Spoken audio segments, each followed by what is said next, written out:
drug companies in the United States have raised prices on over 350 different drugs in the United States just this month. Research shows that the majority of their spending that they're making, their profits, is not going to research and development. Instead, it is going to the pockets of their senior executives.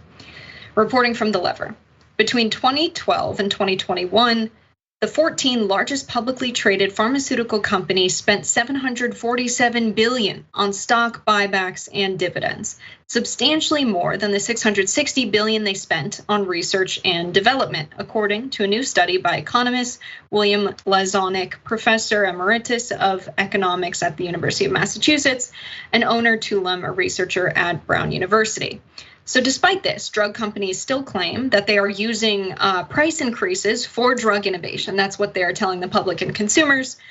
And then they're spending millions to lobby against allowing Medicare to negotiate lower drug prices. Again, reporting from The Lever.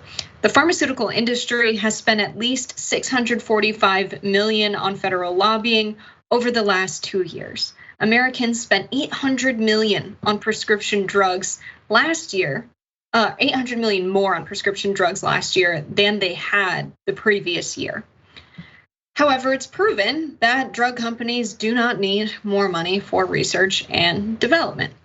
In 2021, the federal nonpartisan Congressional Budget Office estimated that reducing profits on top drugs by 15 to 25% would result in only 2 fewer drugs being introduced in over a decade, and most pharmaceutical research doesn't introduce novel therapies, but instead modifies existing drugs to expand their purview to new patients, further bolstering drug company profits. Also, pharmaceutical research relies on publicly funded research. So while they're profiting and making themselves richer, we're paying for a lot of the research and development that they should be investing in.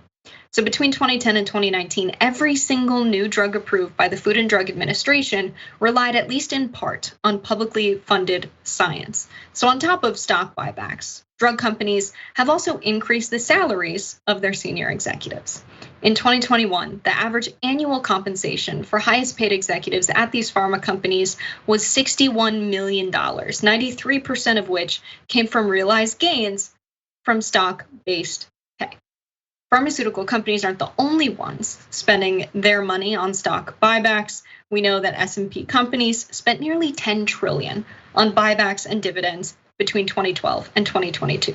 And the way that works is when a company buys back its own stock, they're increasing this metric, the earnings per share, which makes the stock look good on Wall Street and increases the returns to existing shareholders, which oftentimes are people who are executives of the company. And the people who will ensure that returns to shareholders are high, those are the people who are the CEOs. Usually they hold stock in the company as well. They're going to have an increase in pay because if you're a shareholder, certainly you want increased returns. So if you're going to reinvest your revenue in stock buybacks, you're a good guy. I want you running the company as well.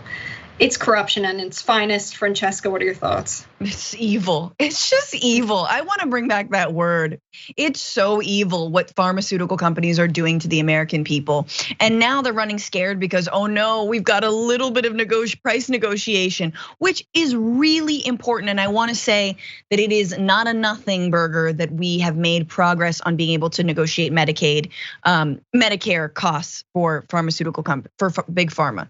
For meds, that's the word. That's really, really, really, really important. The other thing I want to mention, and TBD, we will see what he will do with this power, but our man Bernie, he's gonna be the head of the Health, Education, and Labor and Pensions Committee starting next month. So that might shift the balance. We might see what he can do in that role. The lobbyists, of course, are licking their chops. They're like, oh, which checks can I write? Here we go. How many pens? How much swag? How much Humira swag can I use to buy these people off? So it's not a fight that's over. And honestly, I think it's the most winnable of all the things that we could actually work on bipartisan legislation around. For me, it is around pharmaceuticals and it's around the price of medication. Yeah, it seems like since the beginning of the pandemic, go figure, the healthcare debate is the one that's changed the most. I mean, they're changing views on unions, right? And labor power, of course, and wages, because people realized how much they depend on corporations to survive, right? Keeping their jobs. But they also realized that tying healthcare to your employer when there was a pandemic and people were sent home and they couldn't work anymore, suddenly there was a crisis where there was a sickness you could get that was very mysterious that many people could die from that we didn't have a vaccine for. Not only did you lose your job, but losing your health insurance during the pandemic woke a lot of people up to the importance of having universal health care. And when Bernie Sanders was running in 2020, you had people like Pete Buttigieg and others saying, well, we should make access to healthcare a thing in the United States. It's like, yeah, I have access to potentially, getting billions of dollars, right? But that's not going to happen. It's not likely. Like, access doesn't mean anything when it comes to healthcare. We talked about that on the show yesterday, but those kind of debates don't really work anymore on people after what they've experienced. They don't stand up to their everyday lives and the evidence that they see when it comes to their employer and healthcare. Yeah, I have access to Ryan Gosling, but are we dating? No.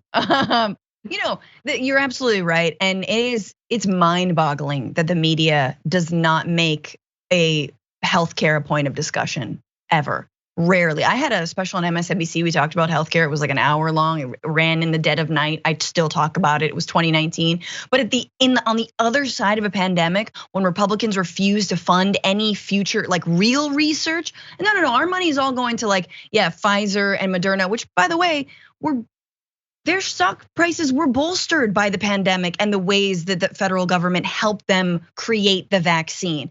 What are we getting in return? Literally nothing. Nothing going forward.